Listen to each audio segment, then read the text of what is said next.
Boa noite. Nós vamos dar início, então, à programação agora da parte da noite, do primeiro dia da Semana Pedagógica. Agradeço a presença de vocês. Nós tínhamos uma previsão de participação da professora Ana Júlia, coordenadora geral de avaliação das licenciaturas, mas ela teve um imprevisto e encaminhou duas representantes, na verdade, que vão participar com a gente, que é a professora Ana Paula de Matos Oliveira, coordenadora de instrumentos de avaliação teórica do ENAD das licenciaturas, e a professora Michele Cruz Camargo de Oliveira, coordenadora de avaliações práticas do ENAD das licenciaturas, do INEP. Certo? Então, como eu estava explicando para ela, a princípio, qual seria a dinâmica? Vai haver uma projeção, a gente consegue acompanhar a apresentação, as professoras vão ter 20 minutos de fala, e depois, então, a gente abre para perguntas. Pode ser?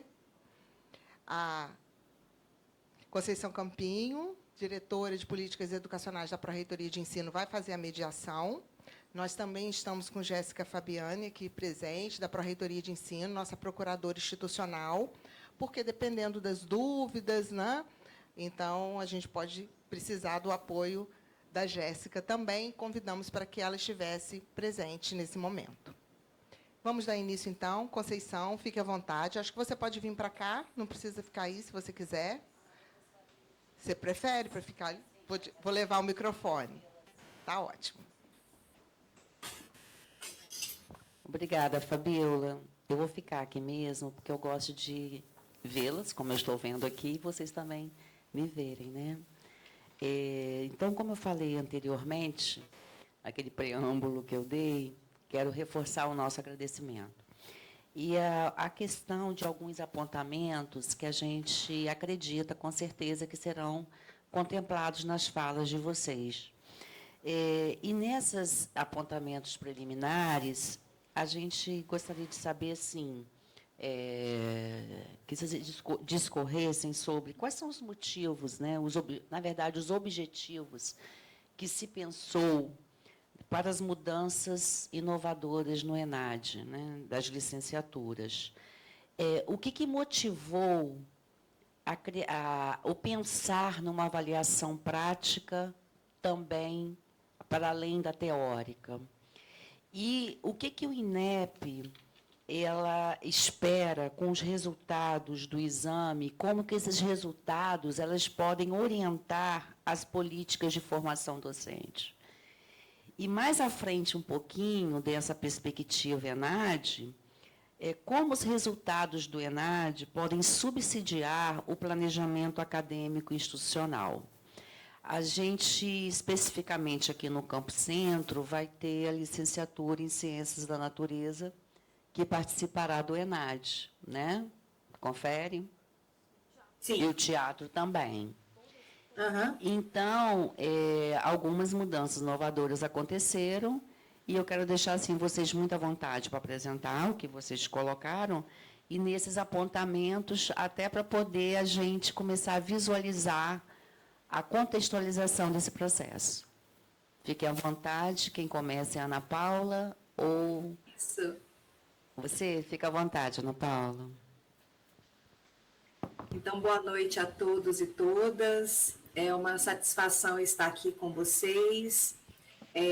Michele e eu estamos na tarefa de representar a coordenação geral de avaliação das licenciaturas, a qual tem como coordenadora geral a professora Ana Júlia, que está em um outro evento, então, por isso, ela não pôde estar aqui com vocês.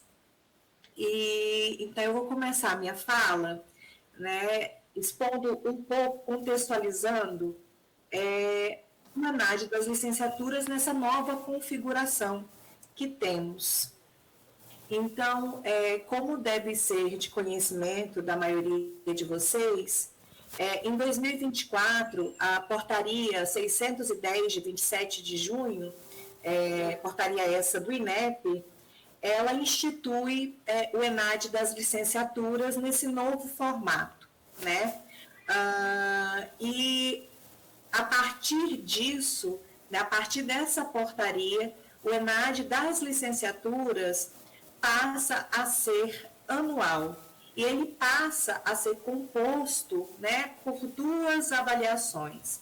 A avaliação da prática, né, que a Michele vai falar de forma mais detalhada daqui a pouco para vocês, e a avaliação teórica, né, que é a prova teórica, compõe, então, o ENAD das licenciaturas. E o objetivo, né, do ENAD das licenciaturas é avaliar as competências desenvolvidas pelos futuros professores ao longo da graduação. Então, diante disso, compreende-se que tanto os conhecimentos teóricos como aqueles conhecimentos da prática docente são fundamentais para esse futuro professor. Bem, e avaliação teórica, né? No ano de 2025, ela foi realizada pelos concluintes dos cursos de licenciaturas de 17 áreas, né, o que contempla 80% dos cursos de licenciatura, né, ofertados no país.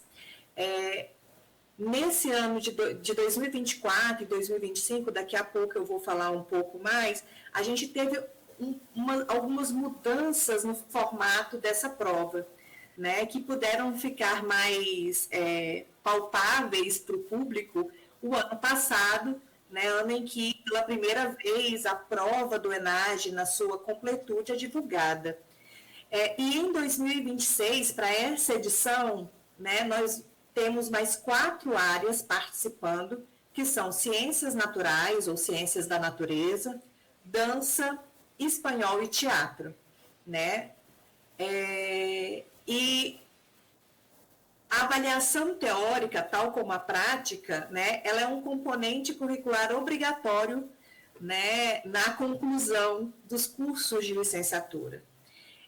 A inscrição para realizar a prova teórica é feita pelo coordenador do curso ou pelo procurador institucional, né? Então, a inscrição continua nos mesmos moldes, né? A diferença é que agora ela é anual, né, e não mais trienal. E a prova teórica do ENAD das licenciaturas também é a prova nacional docente. Então, eu trouxe nesse slide as áreas que são avaliadas, as 21 áreas avaliadas, né, no ENAD. Então, a gente tem artes, ciências biológicas, ciências da natureza, ciências sociais, computação, dança, educação física, filosofia e física, geografia e história, as letras, né, português, espanhol e inglês, matemática, música, química, pedagogia e teatro. Então, essas são as 21 áreas. E a gente, para fins de operacionalização dos trabalhos do ENAD, a gente conta uma 22ª área, que é a área de formação geral docente, que é uma prova em que ela está presente em todas as áreas de formação, né? Já eu vou falar um pouco mais detido a respeito disso. Então, a avaliação teórica do ENAD das licenciaturas é a prova nacional docente. Então, a gente, quando trabalha aqui no INEP, a gente sempre enfatiza que, muito embora, né, hoje a gente tem uma outra possibilidade de uso desse instrumento de avaliação, o nosso foco é o curso de licenciatura, é o ENAD das licenciaturas. Então, nós temos, em cada prova, 81 itens que estão divididos das seguintes formas. Nós temos 30 itens objetivos dentro da área de formação geral docente, que ele vai ser igual para todas as licenciaturas, e temos um item discursivo que também está atrelado à área de formação geral docente. Isso quer dizer que esses 30 itens, mais esse item discursivo, vão aparecer nas provas de todas as licenciaturas. E para as áreas específicas, nós temos 50 itens objetivos. Então, são 80 itens objetivos ao todo, mais um item discursivo. E os participantes, eles têm 5 horas e 30 minutos para fazer a prova, e aqueles estudantes que têm necessidades especiais e que solicitam tempo adicional, eles têm mais 1 hora adicional para realizar a prova, né? Então, eles fazem 6 horas e 30 minutos.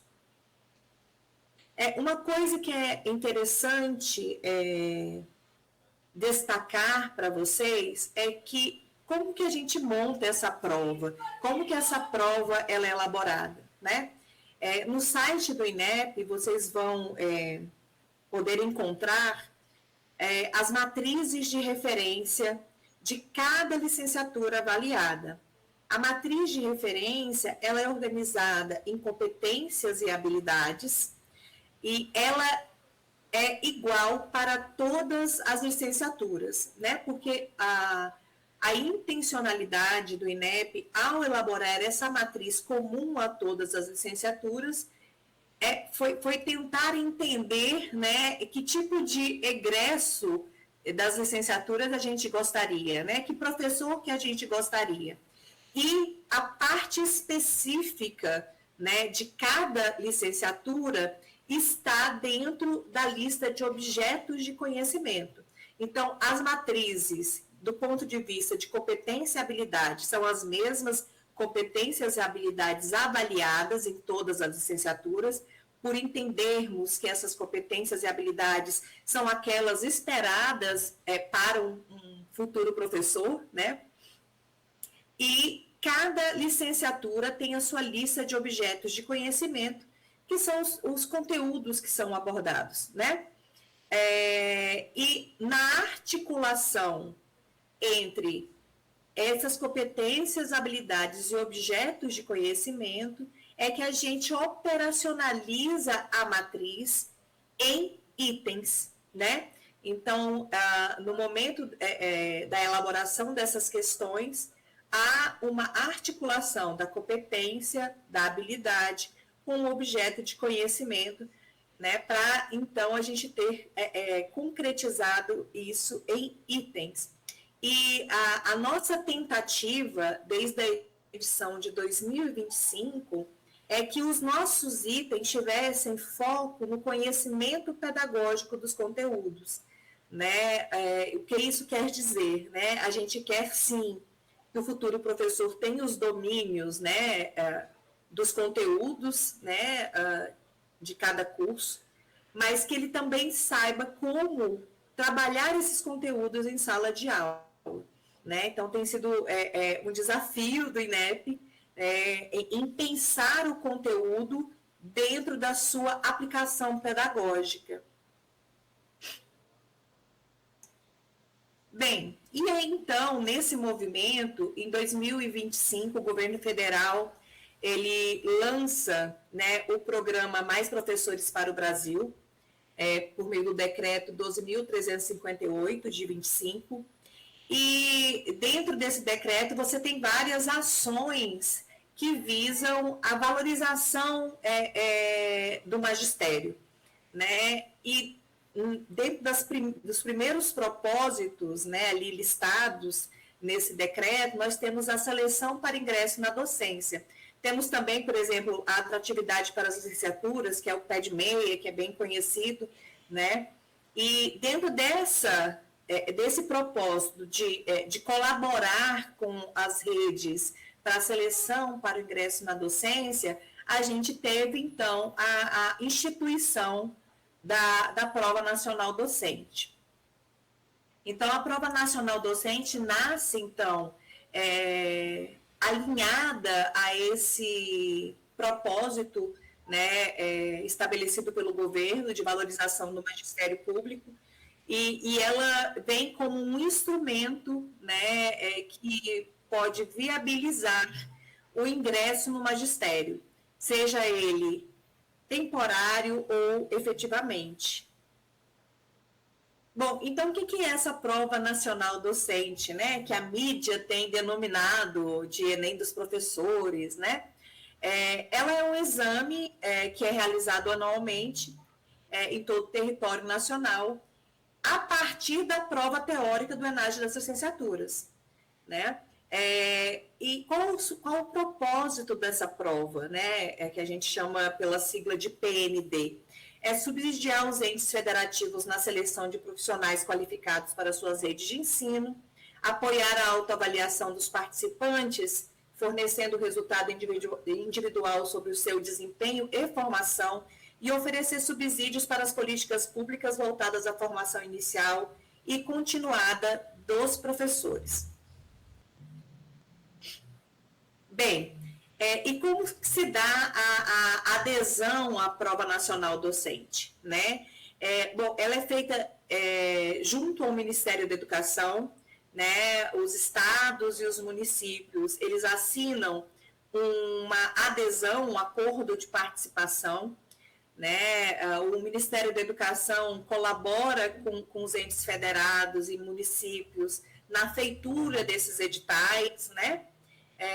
E dentro desses editais, cada secretaria, seja ela estadual ou municipal, elas podem definir como que elas vão utilizar a nota da PND, né? Essa nota ela pode ser utilizada tanto para ingresso em concursos temporários para docentes, como para concursos efetivos. E pode ser a única etapa de seleção ou uma primeira etapa da seleção, né? Então, cada rede, ela define como que ela vai fazer o uso.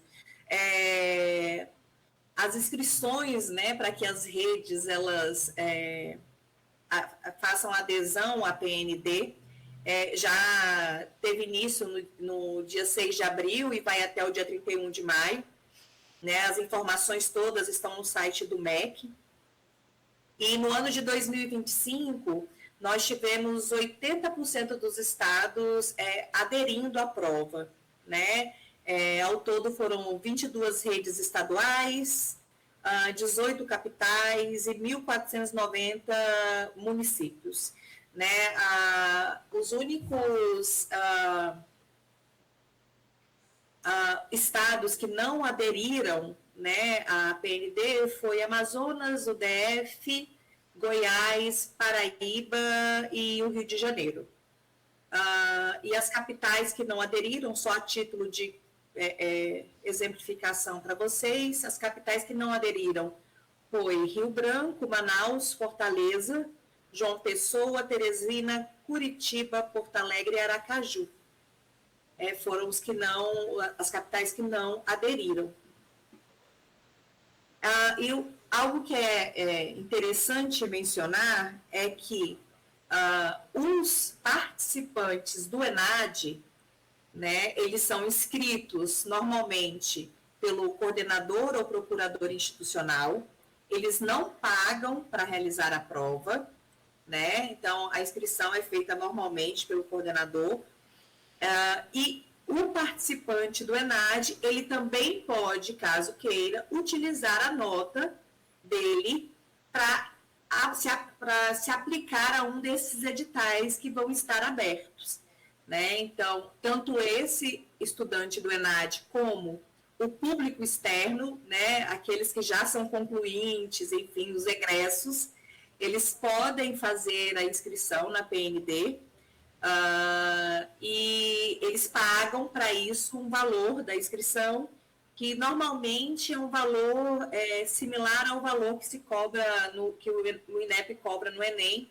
O ano passado, se eu não me falha a memória, foi R$80, R$88, uma coisa assim. Então, a gente acredita que deve ficar nessa faixa de valor de inscrição para o público externo, né? Então, do ponto de vista da validade das informações coletadas na prova teórica para fins de avaliação dos cursos, né? A gente acredita que, uma vez a prova tendo essa implicação, né? Ou seja, uma vez que os estudantes eles possam utilizar esses resultados para fins de se aplicar a um edital de concurso, né, seja ele temporário ou efetivo, os estudantes passam a ter uma maior mobilização e um maior empenho em responder às questões da prova, o que para a gente acaba refletindo num resultado de desempenho mais fidedigno, né? Porque a gente sabe que tinham muitos estudantes que iam para fazer o ENAD, né, eles apenas assinavam a prova e iam embora, né, ou não faziam com muito afinco a prova, né, só iam lá fazer porque era um componente curricular obrigatório para ele receber o diploma dele. Então, a gente acredita que quando a gente tem a prova com essa possibilidade de uso, também favorece aos cursos, no sentido que a gente passa a ter resultados de desempenho dos estudantes mais fiéis com aquilo que, de fato, eles aprenderam nos cursos, né? Uma vez que agora eles podem aproveitar aquele tempo da prova, né? E o resultado pode ser utilizado para concorrer a um desses editais.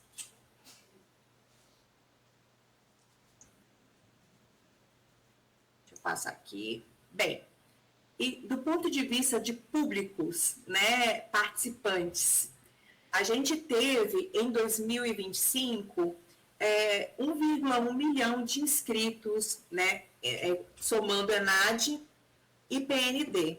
Efetivamente participaram cerca de 760 mil pessoas, né, fizeram a prova, sendo que dessas 760 mil, 200 mil pessoas eram concluintes dos cursos de licenciatura, né, eram público do ENAD. E a participação por área do conhecimento foi muito semelhante ao percentual total de participação, que foi em torno de 65%. Né? Se vocês puderem olhar nos quadros, né, a gente teve de concluinte cerca de 69%, né, dos inscritos eram concluintes dos cursos. Então, é um número relativamente similar, né, ao público geral, que deu 64%. E dentro das áreas avaliadas, né, a gente também teve o número de participação dentro de cada área, proporcionalmente, em torno dos 60%. Bem, e aí vocês iniciaram, né, com alguns questionamentos nada fáceis de responder, né? Então, eu vou só lançar algumas luzes, porque a Michelle ainda vai falar, né? Mas do ponto de vista do que levou o INEP a mudar a feitura dessa prova, né? Mudar a confecção, o formato da prova, a gente tem dois pilares, eu posso assim dizer.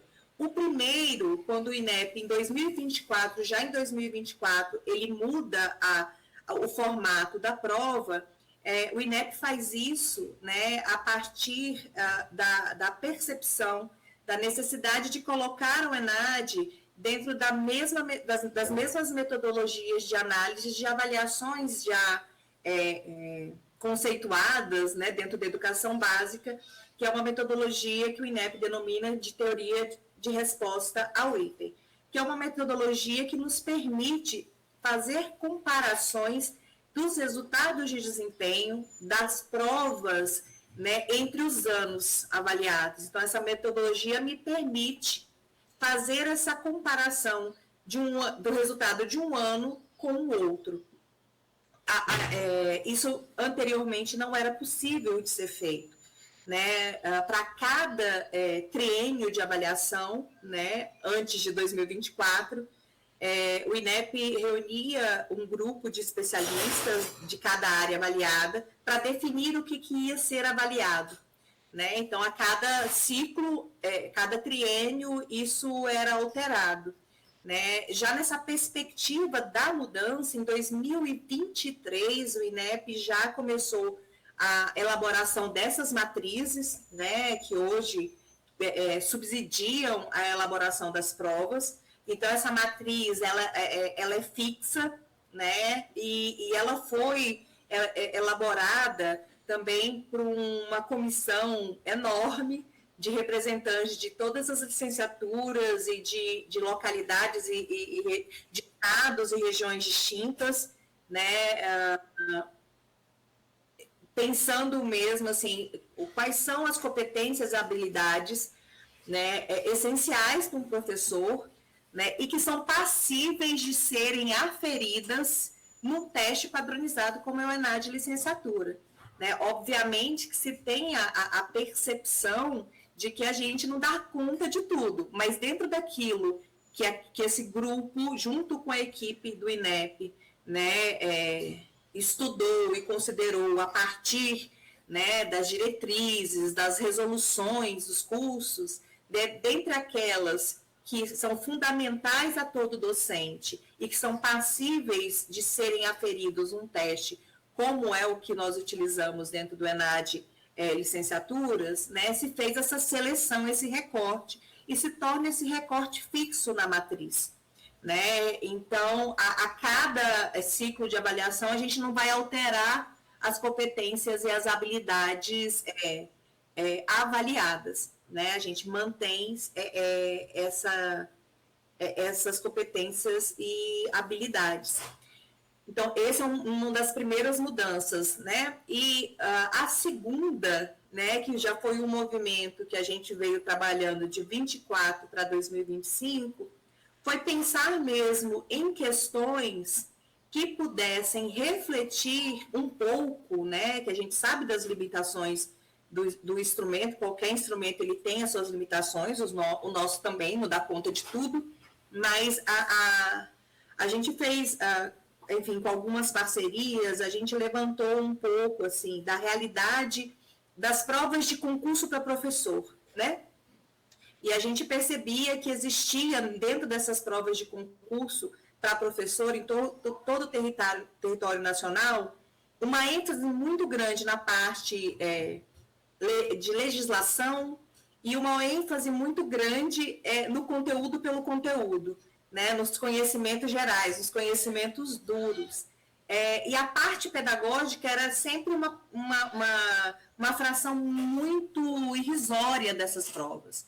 Então, a gente, junto também com as comissões assessoras de área, né, que são compostas por professores que estão em várias instituições espalhadas, então as nossas comissões para cada licenciatura, a gente tem comissão composta por 9 professores, sendo que cada professor é de uma instituição, seja pública, estadual, federal, a gente tem pessoas também da instituição privada, né? E essas comissões, junto com o INEP, colaboram conosco, né, para pensar, de fato, nesse formato distinto. Como que a gente consegue fugir desse formato das provas, que as provas de concurso vinham tendo, né, de maneira que a gente consiga não perder também o foco no ENAD, né, que é de fato no concluinte do curso. Né, e a gente tem trabalhado para tentar articular sempre o conteúdo com o fazer docente, ou seja, com o ensino da área. Né? Tem sido, sim, um desafio, né? Porque eu não sei se todos conhecem como que o INEP faz para construir os testes, porque diferente do que muitas pessoas possam acreditar, não sou eu, não é a Michele nem a Ana Júlia que faz as provas, né? A gente seleciona elaboradores que precisam ter o perfil de licenciado na área e com experiência docente, então a gente seleciona essas pessoas, capacita, elas elaboram os itens remotamente, e esses grupos de comissão é que fazem a validação dessas questões, que analisam essas questões, revisam, ajustam para, assim, montar uma prova. Né? Então, tem sido, assim, um desafio muito grande, né? A gente pensar em questões que busquem articular tanto o conteúdo quanto o fazer docente, o ensino né?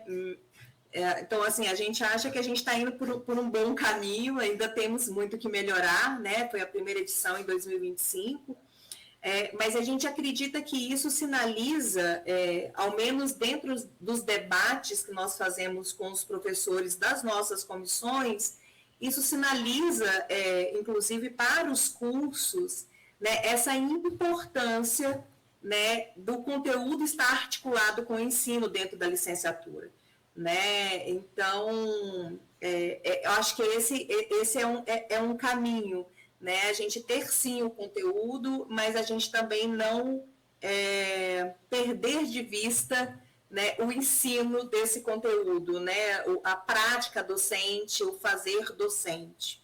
Aí eu vou passar agora para a Michele, que ela vai falar sobre a avaliação da prática, e eu acho que essas questões a gente vai retomando no diálogo com vocês. Obrigada. Obrigada, professora. Michele. Ela caiu?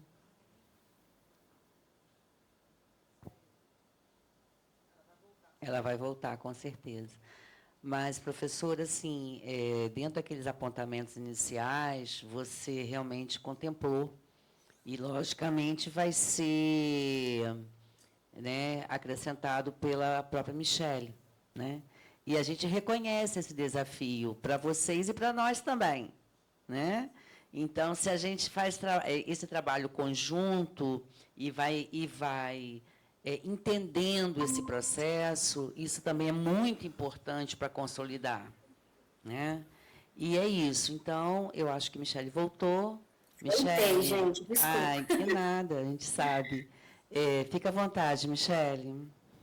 Pessoal, boa noite. É um prazer estar aqui com vocês.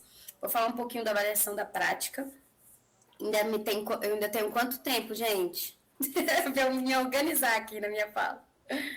Eu não cronometrei. Alguém cronometrou aí? 20 Posso minutos, falar? Michele. Fica à vontade, tá bom? Então, vamos lá, pessoal. Como a Ana Paula já colocou, a avaliação da prática faz parte dos processos de avaliação do ENAD, das licenciaturas, né? E o ENAD das licenciaturas traz essa perspectiva da avaliação do ensino D. Né? Então, trazendo essa perspectiva da avaliação do ensino, da prática docente, não tem como a gente falar de licenciatura sem falar da prática. Né? Então, a prática vem aí como um processo desafiador, né? Se a gente tem vários desafios de como colocarmos em item o ensino D, um desafio ainda maior em como mensurarmos a prática pedagógica por meio de questionários e de uma avaliação em larga escala, que é o papel do ENAD. Né? Então, a avaliação da prática, ela vem aí para avaliar as habilidades e as competências dos estudantes de licenciatura no momento do estágio curricular supervisionado de regência.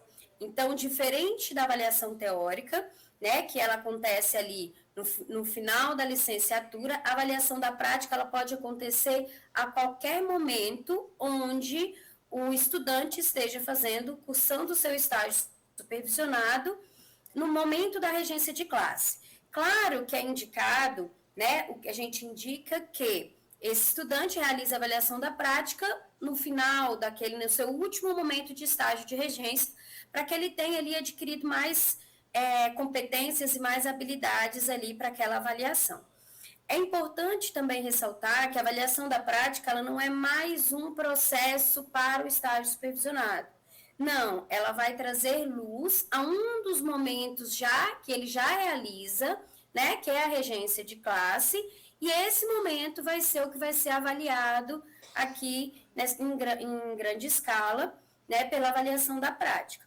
A avaliação da prática neste momento, né, então a gente teve a avaliação da prática em 2024, no segundo semestre de 2024, primeiro semestre de 2025 e segundo semestre de 2025, nós temos 3 períodos de avaliação da prática, e ele vem para fins diagnósticos ainda em 2026, com perspectivas que para os próximos anos, né, a gente tem um instrumento consolidado, onde a gente consiga dizer assim, sim, a partir de agora a gente tem uma avaliação em larga escala, onde a gente consiga aferir o desempenho daquele estudante por meio desse instrumento. E aí sim, a avaliação da prática, ela entra dentro do conceito ENAD. Então, hoje, os resultados da avaliação da prática não compõem o conceito ENAD, como avaliação teórica. Porém, ainda assim, como é o ENAD, faz parte do ENAD, é um componente curricular obrigatório, e para que o estudante tenha aí, né, sua regularidade ao final e consiga fazer a sua colação de grau, ele precisa participar da avaliação da prática. Então, a avaliação ela acontece a qualquer momento do curso onde ele esteja no momento de sua regência, né, onde ele esteja no momento de regência, e nós temos aí os participantes, né, os agentes que são extremamente importantes e que é o grande desafio hoje da avaliação da prática é a comunicação desses agentes, né? Esse trabalho conjunto entre INEP, Secretaria de Educação e as instituições.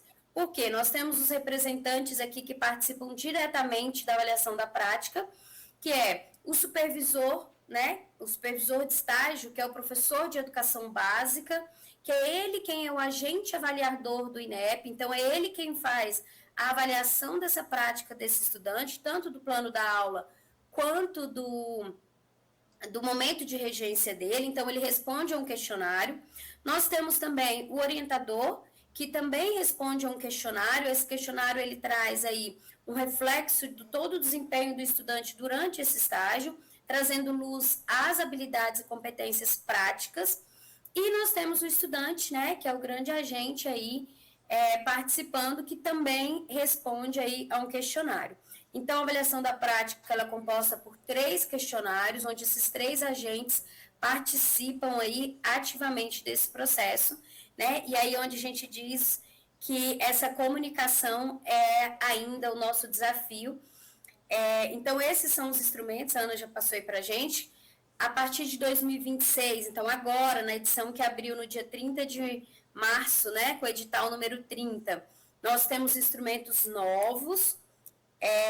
Já dando spoiler para vocês, agora no mês de maio, nós teremos a divulgação oficial dos resultados da avaliação da prática, né, com resultados bem interessantes. Então, serão feitos webinários aí, junto às instituições, para que a gente apresente esses resultados. Então, temos resultados pedagógicos, né, desses planos da aula, análise desses planos. Também foram feitos comissões para analisar, então a gente tem a visão do supervisor, a visão do orientador e a visão de comissões de professores especialistas, tanto professores das instituições quanto professores de educação básica, analisando os planos da aula apresentados por esses estudantes, né? Então, a partir daí, de toda essa análise que a gente fez desses 3 últimos semestres, onde a gente vem alinhando comunicação, por ser uma avaliação nova, né, ser um componente novo, comunicação com as IES, com a educação básica, instrumento.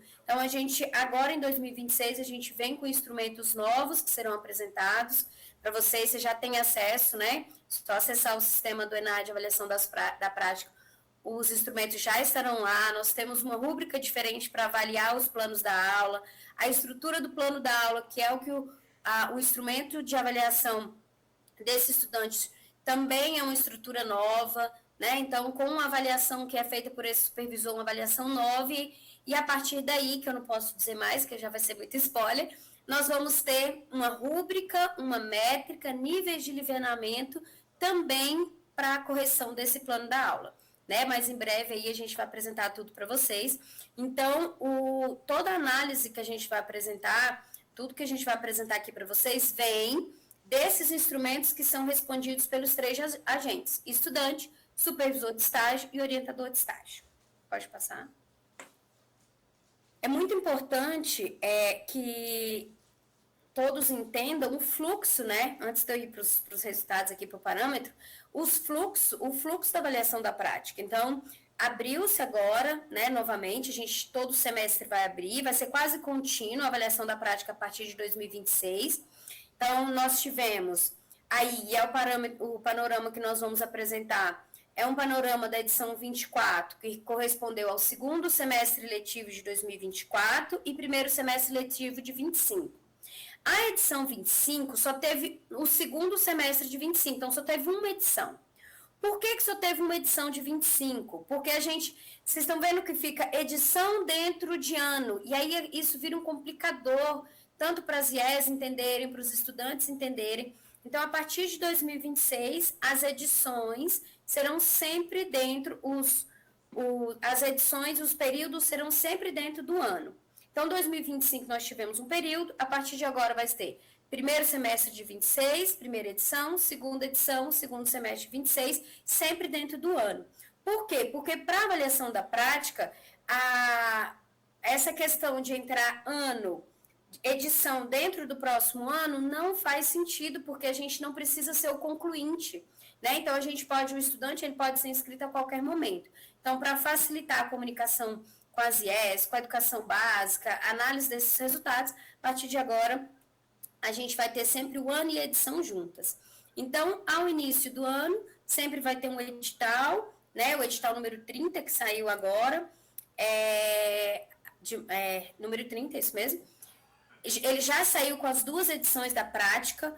O coordenador, ele faz aí a inscrição desses estudantes, né? E o grande desafio que a gente sabe, porque no momento dessa inscrição já tem que cadastrar no sistema ENAD um supervisor, que é o professor de educação básica, que vai acompanhar ele junto com todos os dados desse supervisor, e o orientador também, todos os 3 aí no sistema ENAD. A partir de então, o estudante pode fazer aí, realizar a sua avaliação, tá? Então, a avaliação do estudante, é importante também trazer, que ela é feita, gente, ele tem a sua regularidade a partir do momento em que ele faz o questionário dele. Ele preencheu o questionário dele, do estudante, ele preencheu, colocou o plano da aula, ele já está, a partir de 2026, também uma novidade, ele já está automaticamente regular. Então, a qualquer momento que a IES precisar, ele finalizou o processo do estudante, ele já pode tirar aí, o coordenador já pode tirar o relatório de regularidade, que já vai estar regular. Então, independente da ação do supervisor ou do orientador, esse estudante realizando a sua função enquanto avaliação da prática, ele já está regular, né? Mas a gente traz aí, para finalização e conclusão da política, a gente precisa das respostas dos demais. Então, vou trazer um pouquinho aqui, vocês são os primeiros a apresentar esse panorama geral. Não, Ana, pode voltar. Panorama geral aí dos resultados que a gente teve nessas 3 edições.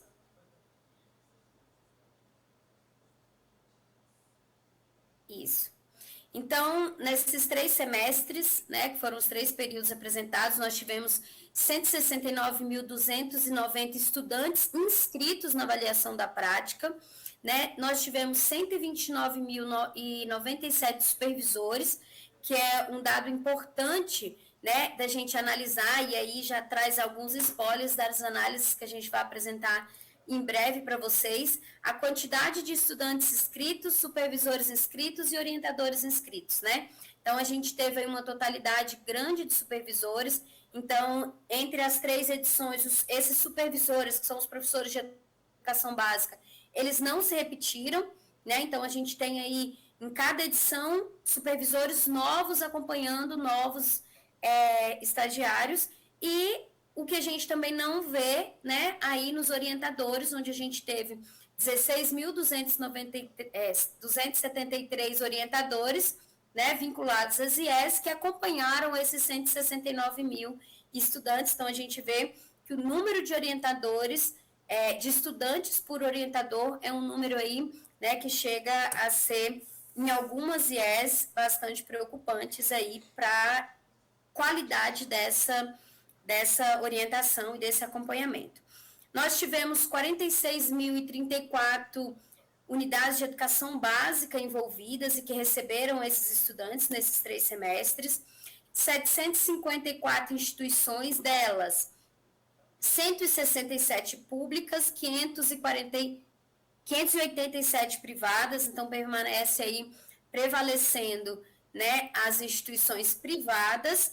E nós tivemos 4.341 cursos de licenciatura participando, e aí eu trago que desses 4.000 cursos, 3.000 são de instituições federais, né? Porém, 50% desses estudantes inscritos são de instituições EAD, né? Não presenciais. Então, a gente vê aí cursos presenciais, federais, em sua grande maioria, mas o número de matriculados são, eu não estou dando outros spoilers, vocês não estão enxergando isso aí, não? Ela está ali tentando ver, né? São instituições privadas e concursos ainda híbridos, né? Que a partir de agora todos precisarão ser híbridos. Pode passar, Ana? Então, antes de ir para os cronogramas e a gente voltar, só para fechar aqui um pouquinho da avaliação da prática, trazendo mais uma vez que é um grande desafio, que a gente tem pensado e repensado esse instrumento, né? Como avaliar em larga escala uma prática docente, uma prática pedagógica. Tenho 17 anos de Secretaria de Educação Básica, trabalhei por 17 anos na Secretaria de Educação do Distrito Federal, trabalhei na Escola de Formação de Professores, e eu sempre estou há um ano e um dia hoje, no INEP, à frente da avaliação da prática, e com todos os dias com esse desafio, né? Qual o melhor instrumento, como nós vamos avaliar essa prática docente que é tão importante, né? A gente precisa entender para gerar políticas públicas e para assim qualificar aí a formação inicial das licenciaturas. Então, a gente vem ainda construindo esse instrumento, conversando, e a partir de agora, com esses resultados, vai ser o momento de ouvir vocês, né, nas nossas plenárias, nos nossos webinários, ouvir vocês, ouvir a Secretaria de Educação. Já agora, dia 4 e 5, nós estaremos no encontro presencial com dois representantes de cada Secretaria de Educação, são representantes que estão diretamente ligados ao trabalho com estágio supervisionado do país inteiro. Então, a gente pensando nesse fluxo de como que se recebe esses estudantes, que a gente viu aí que 92% das IES não tem um acordo de cooperação com a Secretaria de Educação Básica, que os estudantes enfrentam no momento, né, de encontrar ali a escola algumas dificuldades. Então, a gente já começou 2026 com essa conversa e com o objetivo dessa construção desse fluxo de como melhor receber esses estagiários, como melhor facilitar a comunicação, porque ela precisa acontecer.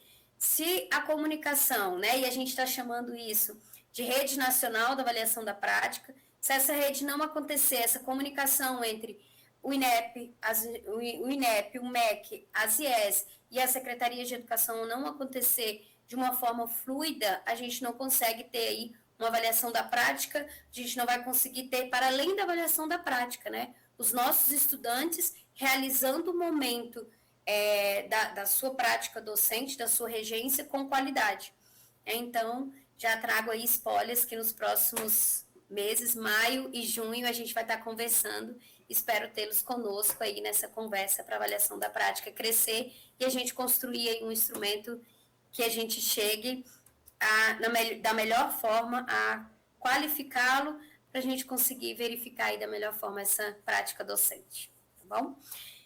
E aí a gente traz aqui o cronograma, né, antes de abrir para as perguntas, a avaliação teórica, edital do ENAD saiu hoje, né, da avaliação da prática já tinha saído, lá em março, mas o do ENAD geral, com todos os ENADs, né, tem aí o ENAD, tem o ENAD bacharel, o ENAD das licenciaturas, dentro das licenciaturas também o da prática, o cronograma do ENAMED, então de todos os ENADs saiu hoje. As inscrições dos estudantes pelo coordenador de curso vai para avaliação teórica de 27 de abril a 18 de maio de 2026. O dia da aplicação vai ser dia 20 de setembro da avaliação teórica, então a PND aí já tem data marcada, né, 20 de setembro.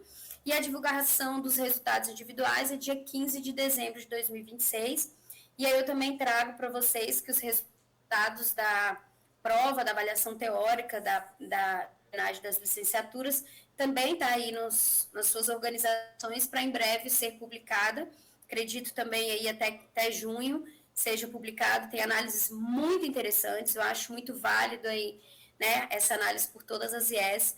Então, traz toda essa perspectiva que a Ana Paula já colocou para vocês, uma análise pedagógica, uma análise também de TI desses itens, né, também, então, uma análise bem interessante para ser feita aí para vocês. Pode passar, Ana, por favor?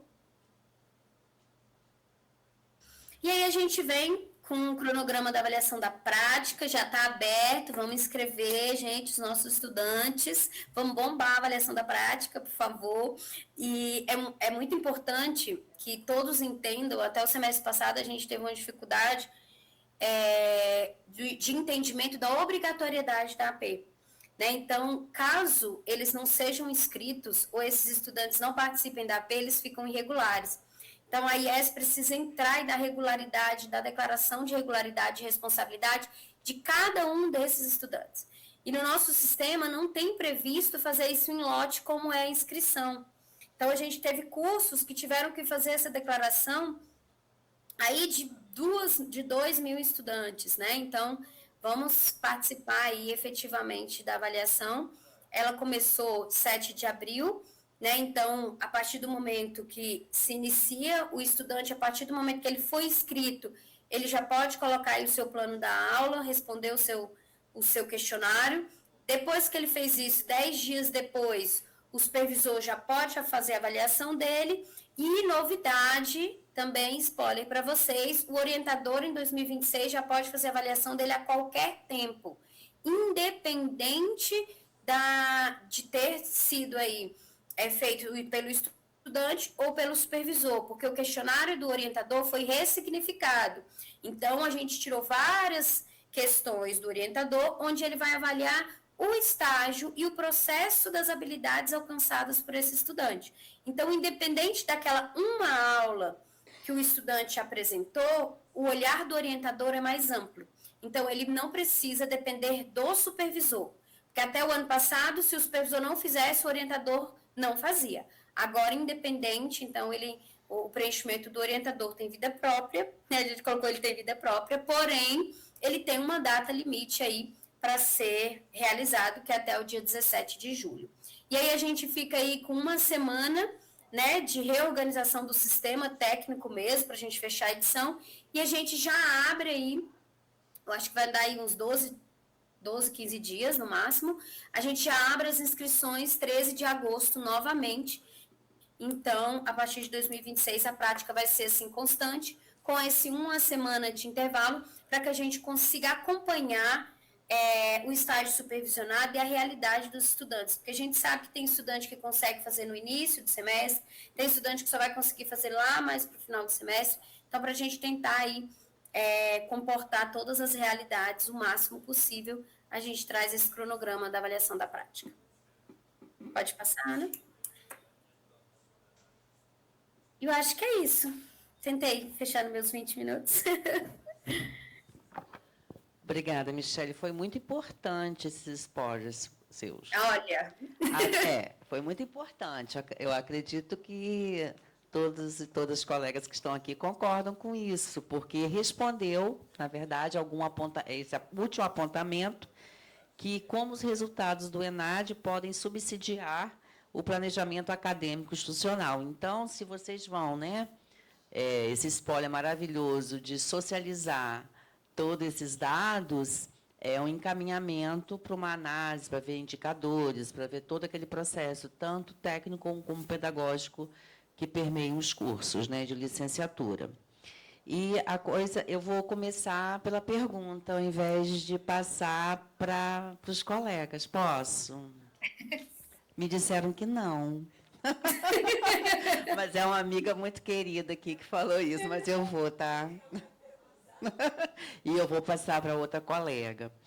Nas leituras realizadas, que a gente já viu aqui 3 dispositivos, né, de questionário e instrumento que permeiam tanto o estudante, como o professor orientador e o supervisor da educação básica, orientador da própria IES, né, e o estudante, que representa os dois lados, na verdade, né, dentro da sua prática e dentro da parte de fundamentação teórica também.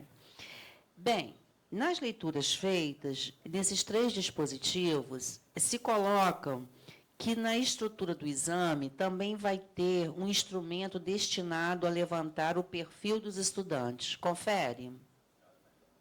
Confere. Sim. Uhum. E esse instrumento, ele vai dar suporte para a compreensão de seus resultados. Pergunta: se confere, ele vai estar dentro daquele questionário do aluno? Sim. Segunda pergunta: como é que vocês visualizam os resultados a partir desse, vamos colocar, desse dispositivo, né, que é o instrumento para levantar o perfil dos estudantes, numa comunidade, mesmo sendo centralizada em um curso, tão diversa, né? Então, como é que vocês visualizam isso, se isso vai impactar nessa compreensão e como é que isso vai ser demonstrado também junto a esses spoilers que vocês... Muito obrigada, o IF Fluminense agradece os spoilers. E também já vou pedir a vocês, só para quando forem divulgados, vai ser tudo no site do INEP?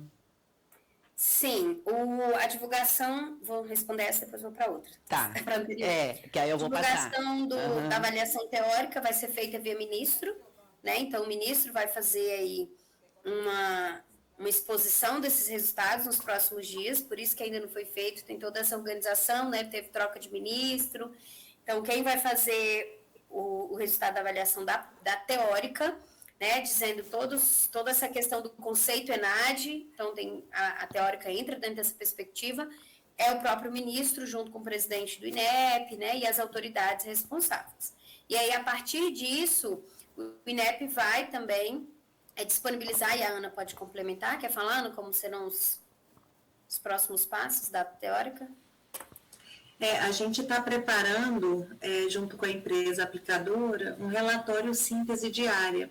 E nesse relatório, a gente tem uma descrição desse perfil do participante, né? Então, faixa etária, gênero, cor, enfim, várias outras informações. A gente acabou de receber uma versão preliminar, então a gente acredita que até o final de julho, né, esses relatórios eles estejam finalizados, né, e neles vocês vão poder fazer um panorama, né, do perfil dos estudantes de cada curso, com essas informações mais detalhadas e uma tentativa assim, preliminar de cruzamento desse perfil com os desempenhos. É importante ressaltar que, assim, quando você fez a pergunta, ficou, será que vai ser dentro do questionário do estudante da prática ou onde? Ou é outro dispositivo, né?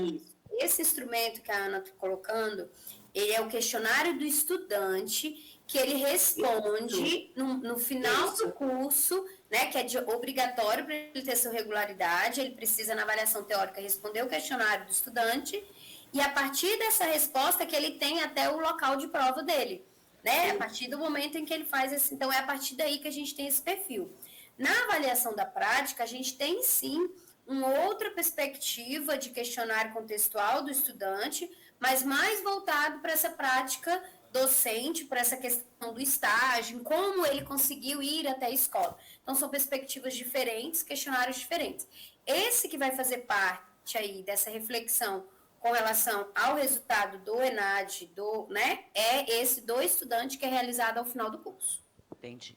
Muito obrigada. Eu vou passar agora. Quer complementar alguma coisa, Michele? Quero. Só respondendo que os resultados da avaliação da prática, eles vão ser, né, a gente vai fazer um evento, um webinar para apresentar para as instituições, eles serão convidados, mas também vai ser publicado um relatório geral, onde esse relatório geral tem todos os resultados mesmo compilados, são 400 páginas de relatório com todos os resultados das marcações dos estudantes e um relatório que a gente está chamando analítico, onde a gente analisa o primeiro e o segundo período de 2024. Nesse momento vai ser isso. 2025 a gente ainda está fechando o relatório de 2025, a gente não conseguiu ainda, mas para os próximos meses, aí, finalzinho de maio, esses são os documentos que serão publicados, tá bom? Muito obrigada. Professora Marília. Boa noite. Meu nome é Marília Siqueira, elas não estão me vendo, não é isso? Mas você pode vir aqui, amiga. Vou aí para perto. Que é ruim falar com a pessoa sem visualizá-la, né? Vamos aqui. Eu atuo no curso de letras, né, português,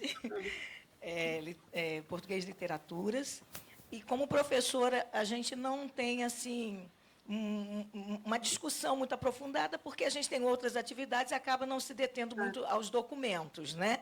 Então, eu queria ver se eu entendi bem essa parte prática. Na verdade, essa avaliação prática é constituída de preenchimento de 3 questionários. Um pelo supervisor, que é o professor onde o aluno vai apresentar a sua aula. O próprio estudante e o professor, que é responsável aqui pelo estágio, seria que professor? Na experiência aqui, né, é o componente correquisito. Né? Nós temos aqui, eu vou falar especificamente do Campo Centro, que é o locus, né, dessa discussão. Aqui no Campo Centro, o estágio curricular supervisionado, até então, né, tem o desenho de ter um correquisito. Ou seja, tem um professor orientador no componente diálogos com a escola campus, sala de aula no locus da instituição, e o estágio no chão de fábrica, lá na educação básica. Né? E aí, o que acontece com diálogos com a escola campo? Né? Eles são correquisitos. Aqui se tem toda a fundamentação da prática daquele estágio naquele período do curso, né? E há essa costura, vamos chamar assim, né?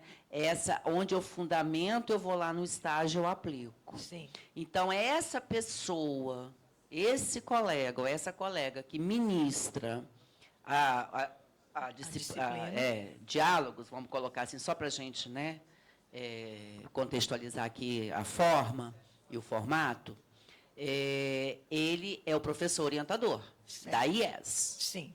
Aí, pelo que eu entendi... Aí ela continua. Pelo que eu entendi a Michele falar, o aluno é que escolhe o momento da sua avaliação.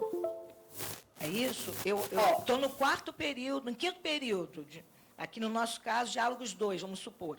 Eu posso já me submeter a essa avaliação? Professora, a escolha desse momento está sendo muito independente por IES. O que a gente orienta é que seja no último semestre que ele está em estágio supervisionado de regência, certo? Mas ele pode se inscrever em outros momentos? Podem. Tem instituições que estão determinando, os estudantes vão participar da prática no 4º semestre, neste momento de regência. Ele não pode realizar em outros momentos de estágio, onde ele estiver em observação, onde ele estiver fazendo outro tipo de atividade. Por quê? Como se consolida o trabalho do estudante na avaliação da prática? Ele é inscrito, ele entra dentro do sistema, preenche toda a parte contextual. Dentro do sistema também tem um plano da aula em que ele precisa desenvolver junto com o orientador e com o supervisor. Quando ele construir esse plano da aula, ele vai colocar esse plano da aula dentro do sistema, ele vai preencher, tá? Então, é muito importante que eles entendam que eles não vão fazer o upload, porque a gente teve problemas com isso. Ele vai preencher dentro dos critérios que estão estabelecidos no instrumento. Então, o instrumento já está divulgado no site. Então, ele pode olhar esse instrumento todo antes dele entrar no sistema. Então, o que a gente tem agora? Em 2026, nós temos 2 tipos de plano da aula para quem vai fazer a pedagogia. Por quê? Eu tenho para educação infantil e para os anos finais e ensino médio. Então, a gente tem aí outras perspectivas. Então, quais são os critérios? Eu vou fazer a minha regência da educação infantil. Agora temos estabelecidos que só pode 4 e 5 anos. Então, temos regras em 2026 novas. Então, vou fazer na educação infantil. Então, qual é o critério desse plano da aula? Qual a estrutura de plano da aula que eu preciso fazer? Olhei no instrumento, desenvolvi junto com o supervisor, com o orientador, preenchi meu plano da aula. Enviei, está feito o trabalho do estudante. Aí o supervisor, ele tem que fazer isso 10 dias antes da regência, para o supervisor conseguir entrar no sistema, baixar o plano da aula, olhar antes. O supervisor vai assistir a aula dele, vai entrar no sistema, que é o professor de educação básica, vai avaliar o plano da aula, tem os critérios de avaliação do plano da aula, que em 2026 estão bem estabelecidos em rúbricas. Depois ele vai avaliar a regência e os demais itens de parte contextual. finalizou a parte do supervisor. Depois, a parte do orientador é uma parte geral aí da questão do estágio supervisionado. Então, por isso que a gente fala que é um momento, porque ele faz isso durante todo o estágio de regência, mas a gente está aferindo ali um plano da aula e uma aula avaliada por ele.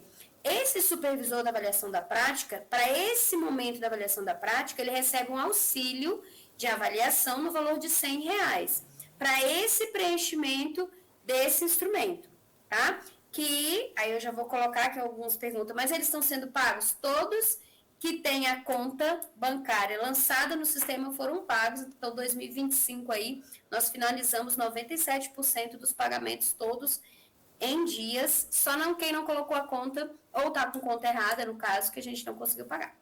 E esse supervisor é escolhido aqui pela IES? É o supervisor que vai acompanhar o estudante durante o estágio. Sim, aí no estágio, se o aluno faz na escola X, esse vai ser supervisor da escola X. O outro vai na escola Y, e aí ele pode receber vários auxílios? Ele pode receber até 10 estudantes, ele pode acompanhar por ano. Ok. Por ano. Então... Por edição. A gente coloca edição, mas a edição é o ano. Então, é o ano agora. Entendi que você falou isso. Agora, outra pergunta tem a ver com a Ana Paula. A gente, como não está tão diretamente ligado à parte teórica, quando você apresentou aquele mapa das adesões, você disse que a capital do Rio de Janeiro, eu vou falar do meu estado, né, aderiu, e o estado não. Quais são as implicações disso, né, em aderir e não aderir? Quais são os benefícios? Por que o Estado não adere, por exemplo? Então, assim, não traz nenhum prejuízo, né? No caso, cada ente federado, eu vou falar pelo DF, tá, professora? A gente fala da nossa casa, que é a casa que a gente conhece. Então, aqui no DF, por exemplo, teve-se o entendimento do governador de que não faria. Então, o DF continua fazendo as suas próprias provas de seleção de professores temporários. Todo ano aqui no DF a gente tem prova de professor temporário, de 2 em 2 anos. Então, eles não quiseram realizar a adesão, né? E, então, assim, do ponto de vista da implicação para o Estado e para o município, não há uma implicação, né? Agora, assim, as vantagens... se dão, e aí eu levanto algumas das vantagens, se dá pela qualidade desse instrumento avaliativo, né? A gente também tem uma maior democratização do acesso dos professores, uma vez que funciona um pouco similar ao que é feito no Enem, né? A gente só não tem o programa, o SISU, que não fez um sistema similar ao que eles utilizam no Enem, né? Mas a gente tem a possibilidade de um estudante, né, que de repente mora no interior ou mora em outra unidade da federação, concorrer a uma vaga, né,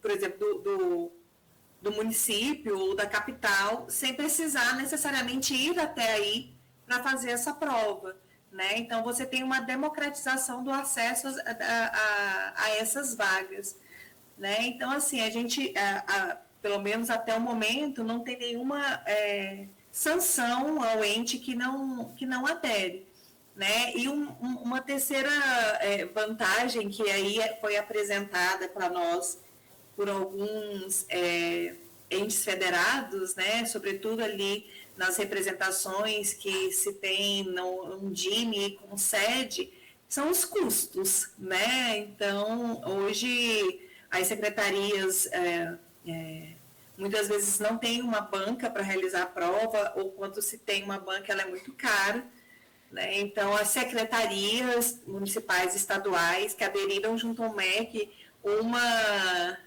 um dos pontos também que eles mencionam é de baixar os custos, né? Então, tem secretaria que deixa de realizar certames, né? Porque o custo é alto. E uma outra perspectiva, mas eu acho que isso deve acontecer com o tempo, né? acho que a gente ainda, a PND ainda é muito nova, né? Mas uma das implicações que se tem desejo é da gente minimizar a entrada de pessoas no magistério por indicação política, né? Então, a gente sabe que em muitos municípios isso ainda é uma realidade, né? Os municípios, por questões de ordem estrutural e financeira, não realizam certames e aí fazem uma avaliação ou um concurso assim, que não é transparente, né? E a gente acaba tendo aí ainda pessoas ingressando no magistério por indicação, né? Então, a gente acredita que, com o tempo, a perspectiva é essa, que a gente tem, assim, dentro da sala de aula, né, colegas que têm competência para estar ali, né, que têm o conhecimento para ali estar, né? Inclusive, a gente conta o milagre, mas a gente não conta o santo, né? Mas a gente teve notícias de secretarias estaduais que tem, de capital grande, tá? Que tem utilizado um banco de talentos para selecionar professor temporário. Então, assim, a gente tem relato de professores que são desses estados e comentam conosco, que muitas vezes eles recebem na escola de educação básica uma pessoa que é formada em engenharia mecânica para dar aula de matemática para o menino da educação básica. Uma pessoa que nunca teve experiência em sala de aula, mas está no banco de talentos. E a rede é obrigada a usar aquele banco, né? Então, assim, a gente, do ponto de vista da política, eu acho que uma tentativa é diminuir esse tipo de ação, né? Porque para ser professor a gente tem que ter uma formação específica para isso, não é qualquer um que pode estar dentro de uma sala de aula, né? Então, assim, essa é uma expectativa, é que esse tipo de ação que ainda ocorre, tanto essa quanto essa questão de indicações políticas, elas possam ser minimizadas, uma vez que você tem um instrumento que é produzido e aplicado pelo governo federal, né, que qualifica, né, esse candidato a uma vaga, né? Então, essa é a nossa expectativa. Então, a expectativa é que esta prova também sirva como acesso desse professor à sala de aula. É um processo seletivo, mas para quê? Provisório? É contrato? É por quanto tempo?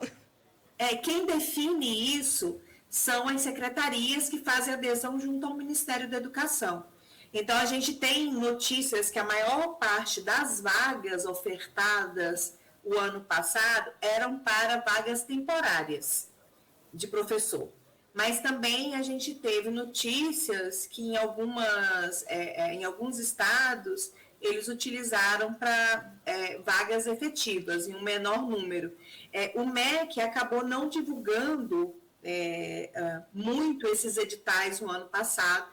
Segundo a Secretaria Executiva do MEC, nos informou, né, que naquele primeiro momento de primeira adesão, cada Secretaria de Educação fez um edital distinto um do outro. Então, por isso que o MEC não fez uma ampla divulgação dessas vagas, né? E nos foi dito que para esse ano a Secretaria Executiva do Ministério da Educação estaria mais de perto com esses estados e municípios, né, que estão fazendo adesão para auxiliá-los na confecção desses editais, de forma que o Ministério possa deixar disponíveis os editais no site. Então, a gente está aguardando esse movimento, porque, do ponto de vista da função do INEP, de fato, entregar os instrumentos, né? Tanto os instrumentos da teórica quanto da prática. Né? Agora, do ponto de vista da adesão, como que vai ser, como se dá o uso desse resultado, né, essas estratégias, elas se dão junto ao Ministério da Educação. Né? E a notícia também que a gente teve é que o Ministério está buscando para esse ano fazer uma divulgação maior desses editais, de maneira que os candidatos, ao se inscreverem, já saibam, né, tenham uma ideia de quais secretarias estão usando os resultados para selecionar candidatos e que tipo de seleção é essa. Até a questão do prazo dessa nota. Exato. Porque se a nota vale por 2 anos, se vale por 3 anos, como Enem. A nota, ela, a princípio, ela vale por 2 anos, não é isso, Michele? Então, assim, então a nota ainda de 2025, ele pode ainda utilizar nos editais que vão ser publicados esse ano, né? Mas também nada impede do candidato fazer de novo a prova e, por exemplo, vamos supor, ele faz a prova de novo e ele ficou com uma nota maior em 25, ele pode usar a nota de 25, porque a nota é dele, ele ainda pode usar essa nota também, né? Mas aí, se ele quiser fazer a prova para tentar obter uma média maior, né, ele também pode fazer isso. Só que, nesse momento, por exemplo, se ele foi do ENAD o ano passado, esse ano ele tem que fazer como público externo, né? E aí ele tem que pagar a inscrição. Só quem é inscrito para o ENAD, que é inscrito pelo coordenador do curso, né, como participante do ENAD, é que não paga. Ok, muito obrigada, viu? De nada. Um abraço. Mais algum colega, alguma colega? Todo mundo. Não, tem que vir aqui, né, para te ver. Alguém? Bem, gente, acredito que tenha, né, sido bem esclarecido e outras questões vão acontecer, né? É próprio do processo, né, de maturação. E Mônica, que eu ia até falar o nome dela agora, então eu aproveito o bojo que ela quer falar, né? Agradecer, vou passar tudinho, dentro do protocolo aqui. De vez em quando a gente quebra, mas a Mônica, que vai fazer a pergunta, né, que foi que mediou, agradecer a Mônica, junto à professora Ana Júlia. Mas você vai sentar aqui, né, Mônica, para elas verem você também. Então, gente, tudo bom? Eu queria... Vixe. Oi, me ouvem? Então, assim, eu só queria, só para a gente finalizar, que vocês explanassem como que as notas, né, essas avaliações, vão interferir nas avaliações finais dos cursos, só para o pessoal ter um conhecimento geral, como que vai funcionar, né, a nota do Enem com a nota da prática e as outras avaliações do ENAD. Do Enem, não, eu estou falando Enem, mas é ENAD. Desculpa. É isso, só para ter essa visão geral da nova avaliação. E, mais uma vez, agradecer a disponibilidade das professoras, né, para vir e contribuir com a gente aqui. Obrigada, gente. À vontade, colegas. A nota da avaliação de desempenho do ENAD, que é a prova teórica, ela é composta pelo resultado da prova objetiva e da prova discursiva, sendo que a prova objetiva, ela vale 80% dos pontos, né, e 20% é a prova discursiva. Então, a partir desses dois conjuntos de informações, né, é que o INEP ele gera a nota ENAD, né, que é aquele conceito ENAD que vai de 1 a 5, né? Como a Michele mencionou, ainda a nota da avaliação da prática ainda não compõe o conceito ENAD, né, porque a gente estava aí o ano passado todo num processo de aprimoramento do sistema, aprimoramento dos instrumentos, como a Michele bem mencionou e apresentou aí com vários spoilers para vocês do que vem, o que vai acontecer. Então, a gente acredita que a partir desse afinamento dos instrumentos, né, no futuro próximo, a avaliação da prática passe a compor o conceito ENAD. Né? Mas, além das notas do desempenho do ENAD, da prova teórica, para o conceito também são considerados as notas da avaliação em loco, né? Eu não sei explicitar para vocês, né, como que o pessoal da estatística lá no INEP faz a composição de todas essas informações, né? Porque para o conceito ENAD, tanto se leva em conta essa nota do desempenho do curso, né, na prova teórica, mas também é levado em conta todas as informações que são coletadas na avaliação em loco, né?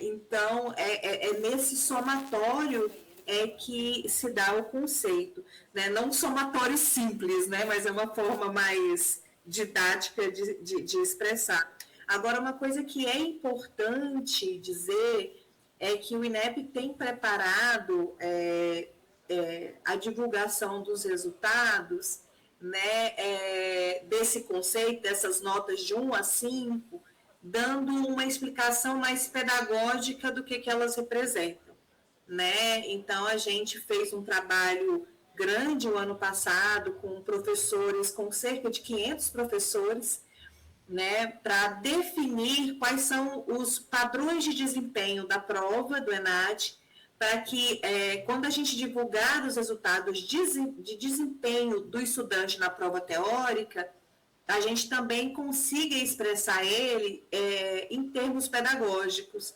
né? E aí a gente tem algumas faixas que a gente está chamando de nível básico e o adequado para o curso, né? Então, é uma novidade aí na divulgação desse resultado.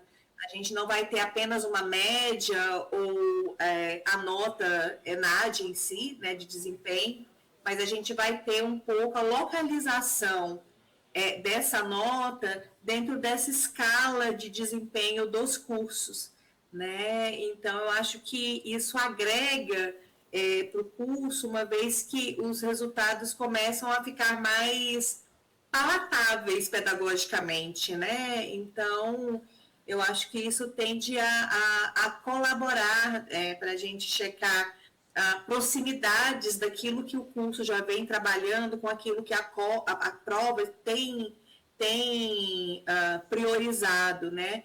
Lembrando sempre, assim, a gente gosta de destacar, né, que a prova é apenas um recorte de tudo que o curso trabalha, não é o todo, obviamente, mas a gente considera que aquilo que a prova avalia, né, seria aquilo que a gente considera um básico, né, para que todo professor tenha para iniciar a sua carreira docente, né? São aqueles conhecimentos mais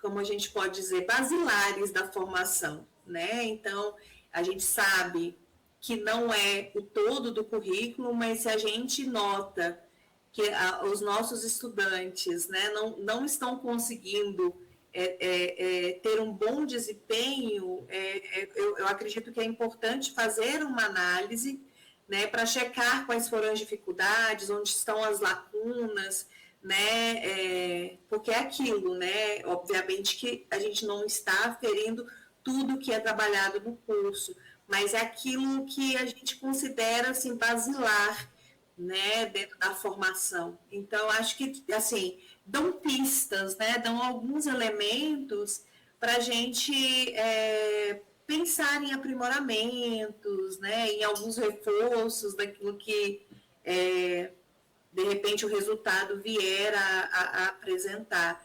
Então, assim, a nossa perspectiva é cada vez mais a gente ter um instrumento que comunique mais para os cursos, né, para não ficar tão distante de vocês, né. Obrigada. Eu vou passar a palavra para a professora Fabíola, que é a diretora acadêmica aqui do IF Fluminense Campus Centro, mas antes, quebrando só um pouquinho o protocolo, eu vou sugerir uma foto, né, de vocês conosco e da gente com vocês. Ela já tirou, mas a gente vai chamar todo mundo. Depois dela, eu ia fazer assim, né? É uma proposição, vocês ficarem na tela com aquela imagem linda que vocês iniciaram, o ENAD das licenciaturas de 2016. Claro, vou colocar aqui, peraí. E a gente iria até aqui para todo mundo tirar foto. Pode ser? O que vocês acham? Pode ser? Então tá ótimo. Então eu me despeço. Mas aí depois aqui. vocês mandam essa foto pra gente, por favor. Milena. E como é que a gente troca os contatos com você? Fabiola, Mônica tem, vai passar para a Fabiola, né, Mônica? Isso, a Mônica estava falando, acho, com a Milena, né? E ela pode mandar para ela. Ok, Mônica? Ok. Então, eu me despeço aqui. Isso, eu me despeço aqui, né? E só agradecer por essa soma, porque é uma soma, né? E aí a gente vai, né, dentro da necessidade ou não necessidade, entrando em contato. Tá bom? Obrigada, foi um prazer. Um abração, um prazer também. A gente que agradece o convite. Fabiola, não. Tá ótimo. Vem aqui para elas te verem, que elas não vão te ver. Tá bom, vou falar do cantinho. Primeiro, eu queria agradecer Ana Paula, Michele, Ana Júlia, que não pôde estar com a gente, mas tenho certeza que numa outra oportunidade estaremos juntas. A professora Mônica, que fez todo esse contato, viabilizou, né, que as professoras pudessem participar desse momento com a gente. A Conceição, a Jéssica, por estarem aqui intermediando. Eu gostaria de, antes de finalizar, dar uns avisos. Primeiro, tem um QR Code, se todo mundo já registrou presença, tá bom? Para receber o certificado. Basta uma das indicações, ou pelo QR Code ou pela pasta, tá?